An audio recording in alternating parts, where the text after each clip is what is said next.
बिस्मिल्लाहिर्रहमानिर्रहीम। सबसे पहले तो हम आपको ये बताते हैं कि यहूदी रेड हाइफर यानी सुर्ख बछिया को ज़िबा क्यों करना चाहते हैं। यहूदियों के मुताबिक जो यहूदी किसी इंसान की लाश को टच करता है यानी छूता है 7 दिन तक नापाक रहता है। अगर लाश किसी कमरे के अंदर है तो वो कमरा भी नापाक हो जाता है और इस कमरे के अंदर मौजूद बाकी तमाम चीजें भी नापाक हो जाती हैं। और अगर कोई शख्स इंसानी हड्डी या किसी कब्र को भी छूता है तो वो भी नापाक हो जाता है। रेड हाइफर की राख से ही वो शख्स पाक हो सकता है। आइए पूरा वाकया सुनिए ताकि आपको पता चले कि ये सब किस तरह होता है। तौराह यानी तौरात के मुताबिक खुदा ने मूसा और हारून से कहा कि बनी इसराइल से बात करो और इन्हें कहो कि एक मुकम्मल सुर्ख बछिया तलाश करो जिसमें कोई भी ऐब ना हो।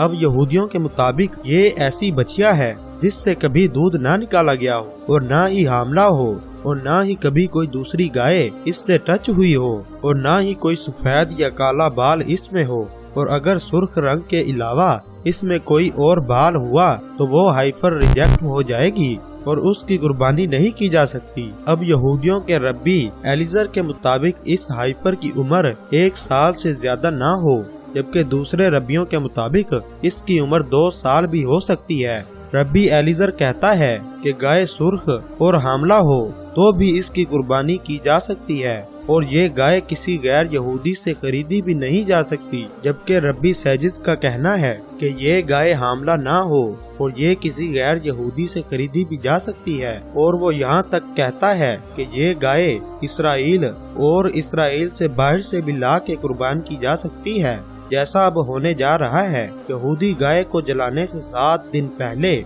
एक प्राइस्ट यानी पादरी को अलग कर देते हैं जो कि गाय को एक जलाने वाली कोठरी में ले जाता है जो कि पत्थरों के अंदर बना हुआ एक तहखाना है। जिस पादरी ने हाइफर को जलाना है उस पर 7 दिन तक एक मिक्सचर छिड़का जाता है। इस मिक्सचर के बारे में यहूदियों का ख्याल है कि इस मिक्सचर में तमाम गुनाहों की कुर्बानियां हैं। इसके बाद टेम्पल माउंट से लेके माउंट ओलिव तक एक रैंप बनाया जाता है। आप माउंट ओलिव और टेम्पल माउंट को गूगल पर सर्च करके इनकी डिटेल निकाल सकते हैं। जिस दिन गाय को ज़िबा करना होता है उस दिन पुजारी को रस्मी तौर पर नापाक कर दिया जाता है। यहूदियों का मानना है कि जो हाइफर है वो पत्थर के तह खाने से खुद ब खुद बाहर आए, कोई भी हाइफर को पकड़कर बाहर नहीं लाएगा। इसके बाद हाइफर और वो लोग जिन्होंने इस कुर्बानी में हिस्सा लिया होता है और मदद की होती है वो माउंट ओलिव पर चले जाते हैं और वहाँ खड़े होते हैं। फिर यहूदी रीढ़ यानी सरकंडे की रस्सी से हाइफर को बांधते हैं और इसे एक पत्थर पर रखकर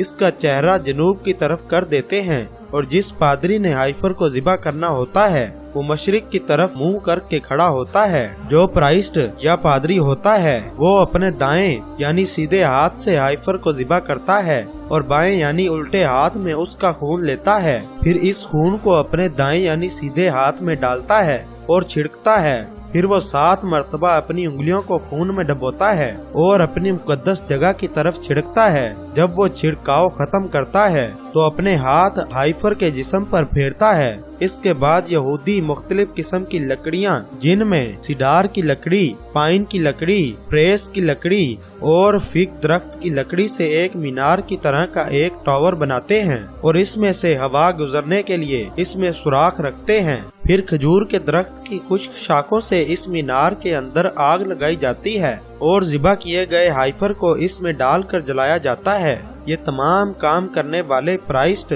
यानी पादरी का पादरियों का सरदार होना लाजमी है और तमाम कुर्बानी की रस्मों के दौरान उसका सफेद कपड़े पहनना भी लाजमी है। और अगर वो सफेद कपड़े नहीं पहनता और वो पादरियों का सरदार नहीं तो वो ये सारी रसूमात अंजाम नहीं दे सकता। वो सब लोग जो शुरू से आखिर तक रेड हाइफर को जलाने की तमाम रसूमात में हिस्सा लेते हैं वो पहले अपने कपड़ों को नापाक करते हैं। इसके बाद जलाए जाने वाले हाइफर की राख को 3 हिस्सों में तकसीम किया जाता है। एक हिस्सा माउंट ओलिव पर, एक हिस्सा मुकद्दस जगह पर और एक हिस्सा टेम्पल माउंट पर रखा जाता है। माउंट ओलिव वाले हिस्से की राख को एक बड़े पुराने बर्तन जिसको पहले भी इस रस्म के लिए इस्तेमाल किया गया हो उसमें डाला जाता है। जबकि एक दूसरा बड़ा बर्तन जो कि हौज नुमा होता है उसमें पानी डाला जाता है। इसके बाद यहूदी इन बर्तनों में से अलग अलग राख और पानी लेते हैं और वो इससे एक मिक्सचर बनाते हैं। और यहूदियों का ये भी मानना है